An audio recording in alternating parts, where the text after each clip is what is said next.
የኢየሱስ መሞት ለሆነ ወገን የምትሰጠው ኃላፊነት ሳይሆን መጀመሪያ ለራስ። በአይሁዶች ያሳበበችው የኢየሱስን ሞት በአይሁድ ያሳበበችው ካቶሊክ ነች። ለምን ካቶሊክ ይህን ትምህርት አመጣች? ስለዚህ ለኢየሱስ መሞት የመጀመሪያው ተጠያቂ ራሱ ኢየሱስ ነው። ለእኔ ያለው ፍቅሩ ማለት ባያፈቅረኝ የአሕዛብ አይነት አማልክት ቢሆን ወይ ዜውስ ቢሆን ወይ አስታርቴ ቢሆን ወይ ካሞሽ ቢሆን ወይ ቪሽኑ ክሪሽና ሲቫ አይነት ቢሆን ሲጀመር አያቀኝምም አይሞትልኝምም። ያው በየዓመቱ እንደ ሂንዱ ወንዝ እየገባ ወጣለሁ። ኢየሱስ እንዲሞት ያደረገው የአብ ፈቃድ ወይስ አይሁዶች አሳልፈው ስለሰጡት ነው? የአብ ፈቃድ ከሆነ ደግሞ አይሁዶች እንዴት ተጠያቂ ሊሆኑ ይችላሉ ይላል። አይሁድን ማን ነው ተጠያቂ ያደረገው? የቱ ጋር ነው ተጠያቂ ናቸው የሚለው? ማለት የተጻፈው ጥቅሱን ሰጠኛል። አይሁድ ተጠያቂ ናቸው ለኢየሱስ ሞት። በነገራችን ላይ አይሁድ ኢየሱስን ሰቅለው ገደሉት አይደል? እንደው ድርጊቱን የፈጸመው አካል አይሁድ ናቸው። አይሁዶች ወስደው ሰቅለው ገደሉት አይደል? ናቸው አይሁድ ናቸው። አይሁድ እኮ በእጃቸው ኢየሱስን አልሰቀሉትም፣ አልገደሉትም። ምንድን ነው ያደረጉት? የአይሁድ ሕዝብ አለቆች፣ ካህናቶች አሳልፈው ለሮም መንግስትን የሰጡት። ኢየሱስን የጎተተው፣ ያዳፈው፣ የደበደበው፣ የሰቀለው፣ የገደለው የሮም መንግስት ነው። ያ ማለት አሕዛብ ዓለም ማለት አንተ ማለት እኔ እናንተ ማለት። አይሁዶች ለኛ አቀበሉት፣ እኛ ወስደን ሰፋ ነው ማለት። መደበቅ ሲገባቸው፣ መሸሸግ ሲገባቸው፣ ንጉሳቸውን መንከባከብ ሲገባቸው አሳልፈው ለአሕዛብ ወይም ለኛ አሳልፈው ሰጡ። እኛም ወስደን በልባችን ያሰብነውን ፈጸምንበት እና አይሁድ ምናምን የሚባል የለው። ለኢየሱስ መሞት ተጠያቂው አይሁድም አይደሉም፣ ምንም አይደሉም። የመጀመሪያው ተጠያቂ አንተ ነህ፣ እኔ ነኝ። ኃጢአተኛ ስለሆነ ኃጢአት ስለሰራ። ምንም ሰው ኃጢአት ባይሰራ ኖሮ ኢየሱስ ይሄ ሁሉ አይገጥመውም። እና ከነዛ ኃጢአት ከሰሩት ውስጥ አንዱ ደግሞ እኔና አንተ ነን። እና ለኢየሱስ መሞት ዋነኛው ተጠያቂ እኔና ወይም አንተና ራሱ ኢየሱስ ነው።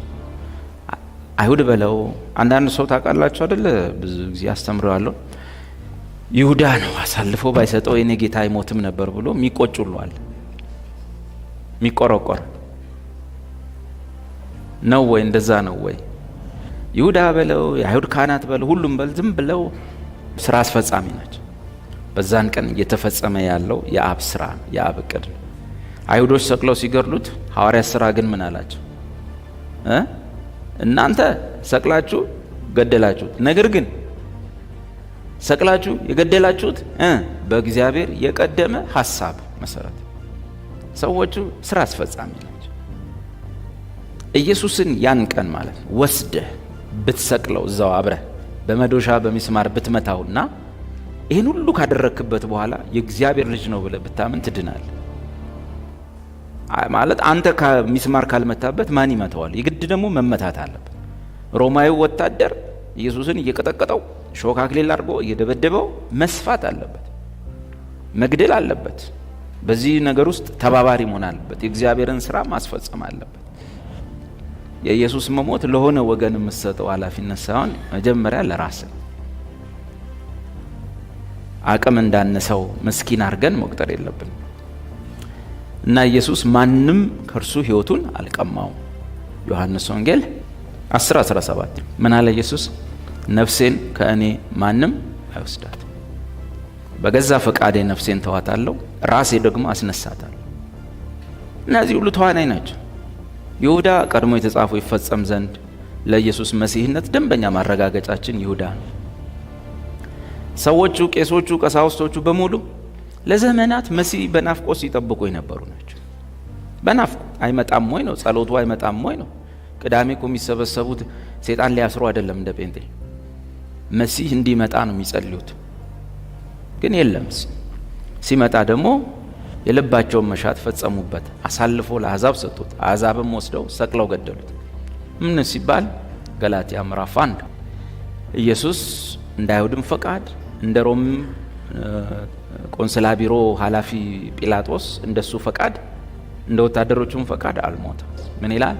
እንደ አባታችንና እንደ አምላካችን ፈቃድ ራሱን አሳልፎ ሰጠ።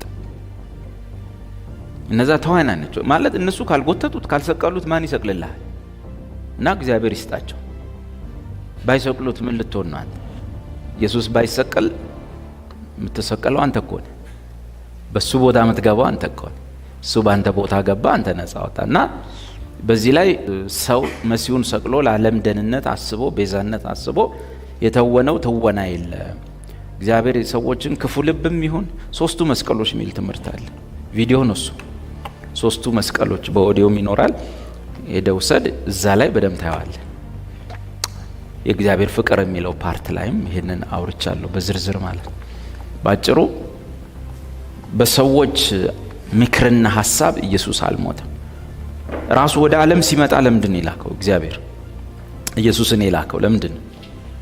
አቤት እንዲያስደንቀን ነው አይደል? በሽተኛ እየፈወሰ በባህር ላይ እየተራመደ ረጉድ እንደው ምን አይነት ነው ብለን ግሩም ድንቅ እንድንል ነው የመጣው። ለምንድን ነው? ዮሐንስ በመልእክቱ ምን አለ? እኛም እናውቃለን እግዚአብሔር ልጁን የዓለም መድኃኒት ሊሆን እንደላከው እንመሰክራለን። እግዚአብሔር ልጁን ምን እንዲሆን? የዓለም መድኃኒት እንዲሆን እንደላከው እንመሰክራለን። የላከው ዳቦ እንዲያራባ አይደለም። የላከው በባህር ላይ ሄዶ ግሩም ድንቅ ብለው ሰዎች እንዲያጨበጭቡለት የሆነ ተዋናይ የሆነ ማጂሺያን አይደለም። እነዛን ነገሮች ሁሉ የሰራው እሱ የእግዚአብሔር ልጅ መሆኑን ለማረጋገጥ ነው። ግቡ ዓላማው ግን ሞት ነው። ለዚህ ነው ጴጥሮስ ጌታ ሆይ አትሙት አይሆንም ሲለው ኢየሱስ ሂድ አንተ ምን ሰይጣን። ለምን? የመጣበት ምክንያት የጴጥሮስን ታንኳ አሳ ለመሙላት አይደለም። የመጣበት ምክንያት ጴጥሮስ የሚባል አንድን ሰው ለሐዋርያነት ሊሾሙ አይደለም። የመጣበት ዋናው ምክንያት ለዓለም ኃጢአት ለመሞት። ሰዎች ሁሉ ኢየሱስ ላይ የፈጸሙት ነገር አብ ፈቅዶት የተፈጸመ ነው። የሚገርም የዕለት ሁለት ጲላጦስ ራሱ ኢየሱስን ሊፈታው ፈቀደ። ምናልባት ጲላጦስ ኢየሱስን ያልፈታው አይሁዶች ጮኸው እንዳይመስል በጭራሽ ብለው እንዳይመስል። ለምን? ጲላጦስን ወንጌል ውስጥ አንበው ለአይሁድ ፊት የማይሰጥ አረመኔ፣ አይሁዶች አምልኮተ እግዚአብሔርን ሲፈጽሙ በወታደር አስከብቦ አንድ ሰው ሳያመልጥ በሰይፍ ስለት የጨረሳቸው ሰው ጲላጦስ የመጨረሻ አረመኔ ሰው ነው። አይሁድ እዛ ጋር ስለተንጫጩ ምንም አያመጡ ካላለ ነው። ግን ሚስቱም መታ ነገረችው በህልሜ ስለዚህ መሲህ ወይም ስለ ኢየሱስ ስለዚህ ሰው ብዙ ስቃይ ሳይ ነው ያደርኩትና ፍታው አለች። መጽሐፉ እንደም ታውቃላችሁ ጲላጦስም ሊፈታው ወደደ እና ኢየሱስን ምን አለው? እኔ እኮ ልፈታ ስልጣን አለኝ አለው። ኢየሱስ ነው አትችልም በጭራሽ። አባቴ ባይፈቅድ ኖሮ ይሄን ማድረግ አትችልም። ለዚህ ዛሬ እንድሞት የማን ፈቃድ ነው? የአብ ፈቃድ ነው። እና በአይሁዶች ያሳበበችው የኢየሱስን ሞት በአይሁድ ያሳበበችው ካቶሊክ ነች። ለምን ካቶሊክ ይህን ትምህርት አመጣች? መጽሐፍ ቅዱስ ውስጥ የለም፣ ወንጌላት ውስጥ የለም። ለምንድን ነው ካቶሊኮች ይህን ያመጡት? ይህን ያመጡበት አንድ ዶክትሪን ወይም አስተምሮ ቀረጹ። ዶክትሪን ኦፍ ሪፕሌስመንት ይባላል። የምትክነት ወይም የመተካት አስተምሮ። ምንድነው ኮንሴፕቱ? እግዚአብሔር የብሉይ ኪዳኗን እስራኤል ኢየሱስን ስለሰቀለች ስለገደለችው በቃ በልጄ የመጡ መቼም ህዝብ አይሆኑም ብሎ ትቶ ከኪዳን አስቀራቸው፣ ቆረጣቸው እና በእስራኤል ፋንታ ካቶሊክን ተካት። አሁን ካቶሊክ ነው የእግዚአብሔር ህዝብ። ተተክታለች ካቶሊክ እስራኤልን ተክታለች የሚል ትምህርት ስላለ ግድ አይሁድን መጨረሻ መሲህ የማይፈልግ መዳን የማይፈልግ አረመኔ ህዝብ አረጋው ቆጠሩት። በየዘመናቱ አይሁዶች ኢየሱስን የገደሉ እየተባሉ ብዙ መከራ በሉ። ጳውሎስ ግን እንዲህ አለ፣ እናንተ አሕዛቦች አይሁዶችን በወንጌል ጉዳይ ጠላቶች ናቸው፣ እናንተን ለመግደል ወደ ኋላ የማይሉ ናቸው። ግን ቴክ ኬር አስተዋይ የሆናችሁ እንዳይመስላችሁ። እግዚአብሔር ከእነርሱ ጋር ያለውን ኪዳን አላቋረጠም። መሀል ላይ የገባው የጸጋ ዘመን ነው።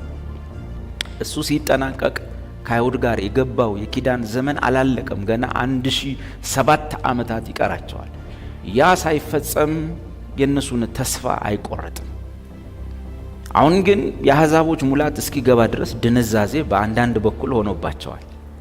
በተረፈ እግዚአብሔር ሕዝቡን እስራኤልን አይጥልም። ቤተ ክርስቲያን ከሄደች በኋላ እነሱ ይቀጥላሉ። እኛ እኮ ስንሄድ ሰሞኑን የሚቀጥለው የአይሁዶች ታሪክ እግዚአብሔርና እስራኤል መሲሐቸውና እስራኤል የነበራቸው ግንኙነት እኮ ይቀጥላል። ያን ጊዜ ምድር ሁሉ የእግዚአብሔርን ክብር ኢየሱስን በማወቅ በምትሞላ ጊዜ አይሁዶች ለኢየሱስ መራራ ለቅሶ ያለቅሱለታል። ብሔራዊ ንስሐ ያደርጋሉ። ከጠቅላይ ሚኒስትሩ እስከ ወፍጮ ፈጭታ ኢየሱስን ይቀበሉታል በመንግስት ወንጌል ስብከት እና እንደዛ ነው። ተጠያቂው ለኢየሱስ መሞት እኔና አንተና ወይም እኛና ራሱ ኢየሱስ ነው። ለምን ሲባል ለኢየሱስ ሞት ተጠያቂው እኔ እና እሱ ነን። እንደውም እሱ ይቀድማል መሰለኝ፣ እሱና እኔ ነው። ምክንያቱም እሱ ነው አስቀድሞ የወደደኝ፣ እኔ በኋላ ነው የወደድኩት። ስለዚህ ምንድን ነው ማለት ነው ለሞት ያበቃው? የኔ ኃጢአት፣ የሱ አቤት ለኔ ያለው ፍቅር። ለጻድቅ የሚሞት ሰው አይደለም ኢየሱስ፣ ለኃጥእ የሞተ ነው። ለጻድቅ የሚሞት ምናልባት ይገኝ ይሆናል፣ ምናልባት። እኛ ግን በበደላችን ሙት ሳለን ነው ኢየሱስ የሞተው። ስለዚህ መጽሐፉ እንደሚል ለኢየሱስ መሞት ትልቁ ምክንያት የኔ ጥሩ ሰውነት አይደለም፣ የኔ ስብዕና አይደለም፣ የኔ ምንድነው ሃይማኖት መልክ አይደለም፣ ጾም፣ ጸሎት፣ ቅብር ጥሴ አይደለም። ለኢየሱስ መሞት እኔ ያዋጣሁት መዋጮ ምንድነው? ለኢየሱስ ሞት እኔ ያዋጣሁት መዋጮ ምንድነው? ጾሜን ነው? ጸሎቴን ነው? ጽድቄን ነው? አገልግሎቴን ነው? ተረረረረ ነው? ምንን ነው ያዋጣሁት? ኃጢአቴ። መጽሐፍ ምን ይላል? እርሱ ስለ ኃጢአታችን ሞተ። ግን እኔ ኃጢአተኛ ሆኜ እሱ ፍቅር ባይሆንስ?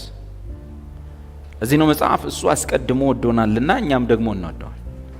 ስለዚህ ለኢየሱስ መሞት የመጀመሪያው ተጠያቂ ራሱ ኢየሱስ ነው፣ ለእኔ ያለው ፍቅሩ ማለት ነው። ባያፈቅረኝ የአሕዛብ አይነት አማልክት ቢሆን ወይ ዜውስ ቢሆን ወይ አስታርቴ ቢሆን ወይ ካሞሽ ቢሆን ወይ ቪሽኑ ክሪሽና ሲቫ አይነት ቢሆን ሲጀመር አያቀኝምም አይሞትልኝምም። ያው በየዓመቱ እንደ ሂንዱ ወንዝ እየገባ ወጣለሁ። ወይ አንድ ቀን በየዓመቱ ወንዝ ስንገባ ወንዝ ይበላናል፣ እንገላገል ነው።